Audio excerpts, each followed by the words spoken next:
Thank you. Colleagues, we have heard much about our Canadian athletes as of late. They lead by example day in and day out. What is less discussed are their stories off the field of play that demonstrate their resilience and are sometimes more profound than their athletic accomplishments.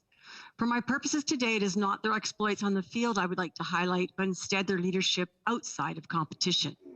As you will recall, shortly before the Paralympics opened in Tokyo, Kabul had fallen to Taliban. Many Afghanis worried about what was to come. Would they face repercussions with their families? As you can imagine, for those who competed in athletic competition for the joy of it, particularly women, fears were front, center, and immediate. Since 2012, I've had the privilege to mentor women in Afghanistan. I've also participated in and supported the Secret Marathon, an incredible annual event connected with International Women's Day, spearheaded by hopeful young Afghani women. It has been humbling to observe their growth, their desire to learn, and their desire to lead.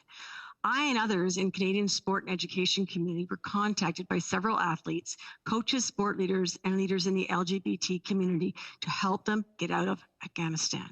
Their stories were all gut-wrenching. My heart broke, and I knew we had to do whatever was possible to help.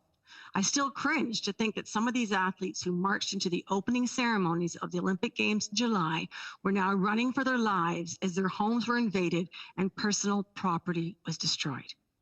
Over the hours, days, and weeks, we collectively used every government, NGO, sport and education connection we could to leverage their escape from Afghanistan. I'm proud to say that these connections made through the love of sport, the humanity of sport, the unity of sport, led to the escape of dozens of Afghani athletes and coaches from the country. By September, through this work and other work done by the Canadian and International Olympic Committee, specifically the Solidarity Unit, every athlete who participated in the Tokyo Olympic and Paralympic Games were out of Afghanistan with humanitarian visas in hand. There is little that is more powerful than receiving a photograph last week of a family moments after they were able to leave Afghanistan. As we know, there are still many seeking support in their escape from Taliban rule.